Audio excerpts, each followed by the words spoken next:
Ever said sayonara thinking it means see you later? Some words in Japanese look like direct translations, but mean something completely different if you aren't careful. Let me show you some of the most misunderstood Japanese words, so you don't accidentally say goodbye forever to someone that you would rather meet again. Kia ora koutou, I'm Tim Bunting, the Kiwi Yamabushi, and welcome to the video. There are plenty of Japanese words that seem like exact matches. Neko means cat. Banana means banana. And sushi means, oh, I know this one. It's rice and fish. Easy, right?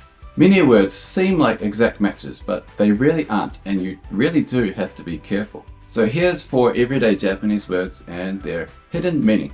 We'll cover why masho doesn't actually mean let's, when coming means going and going means coming, how good morning can be said at night, and lastly, why sayonara doesn't always mean see ya. Even if you're not studying Japanese seriously, you'll come away with a cultural edge, insider knowledge, and fewer of these facepalm moments. Let's dive in, or as they say in Japanese, ikimashō.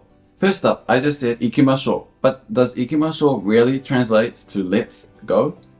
Not quite. Let's is an abbreviation of let us, right? So it means that it includes the speaker as well as the person that you are talking to. But this isn't quite the case in Japanese. Let's say you're sitting at the breakfast table and your kid is refusing to eat.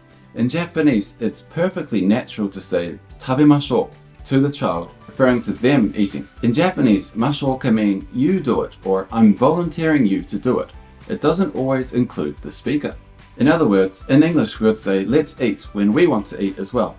But this isn't necessarily the case in Japanese. Let's tackle the other part of ikimashō, the ikimasu verb, which means to go. Or does it? You're staying at an Airbnb in Tokyo and you hear the doorbell ring. You push the button on the intercom and you see your Airbnb host there. So you say, imakimasu, I'm coming, right? When you learn Japanese, in the early stages you learn that ikimasu or iku means to go and kimasu or kuru means to come. But this isn't exactly true. In English we say coming because we're talking about the relation to the person that you're going to. But in Japanese it's the action of the person that counts. So the correct thing to say would be ima ikimasu, I am going. The verb depends on your physical perspective. If you're moving towards someone, it's ikimasu. If they're coming towards you, it's kimasu. If this is all a little bit too confusing for you, don't worry too much. There is one word that you can use that covers both coming and going. The only thing is, it's extremely polite. That word is mairimasu. Mairimasu covers both ikimasu and kimasu. So you can say ima mairimasu. This is extra polite language, which means that it's extra safe, but it might sound a little bit strange to the person who hears it. Now let's move on to number 3. Ohayogozaimasu, but at night, it's 8 p.m. You're amid kirin beer, eating some of the fine famichiki that you bought just minutes earlier. Again, you hear the doorbell ring. It's your Airbnb host. You panic and blurt out, Ohayogozaimasu! Oh wait, Ohayogozaimasu is a morning greeting, isn't it? Not quite. Instead of Ohayogozaimasu, you might be thinking you should have said konbanwa. And while that is probably the best thing that you can do, Ohayogozaimasu isn't actually incorrect in this case. Technically speaking, Ohayogozaimasu does not mean good morning. Ohayogozaimasu is just the first greeting of the day, even if it is nighttime. So people on the night shift could say Ohayogozaimasu to each other. So if it's in the evening, it's not exactly wrong.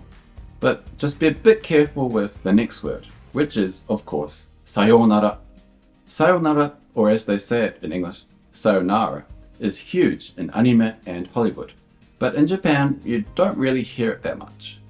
And there's a good reason for this. Sayonara is an extremely heavy greeting. It's quite final. Loosely, it could be translated to, if that's all she wrote, or even good riddance.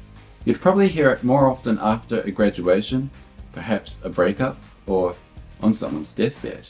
So it's probably not a good idea to use sayonara after lunch, after a casual conversation, or just having coffee with a friend. Just a second there, buddy. You're a little bit wrong on that one. Sayonara is indeed used in Japanese. It's just a more formal type of greeting, usually used, for example, when you're saying goodbye to your teacher after class. in that case, it doesn't have the same finality as in casual situations. It's just more of a formal, polite kind of greeting. So with a lot of things in Japanese, context is everything. Formal situations, go ahead and use it. Casual conversation, not such a good idea. Although you can still use it if you really want to. So yeah, sayonara still does exist. It's just a lot more formal than what you would use with your friend. Instead of sayonara, if it's a more casual setting, you can say mata ne, or if it's a little bit more formal, mata ohayogozaimasu. And lastly, if you're going to leave work for the day, a little osaki ni shitsurei shimasu is not a bad idea. My advice is just to save sayonara for when you really mean it.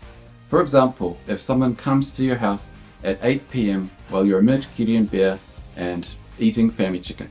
In other words, never trust a direct translation, especially with Japanese. There are a lot of words, especially the katakana words that come from English, that do not translate directly. Japanese is an extremely layered language and can be quite complex at times. Sometimes it can be quite weird as well. But learning Japanese is definitely worth the effort. I've been learning Japanese for over 20 years and I've also interpreted for Olympic athletes, for example. And it's not an easy language to learn, but if you keep at it, you can slowly build over time. This goes for any language, but when you learn vocabulary in a second language, make sure you also have example sentences to go with it. Sometimes you can just review the example sentences as opposed to reviewing words in a list, and this can help also build your knowledge of the context in the language as well.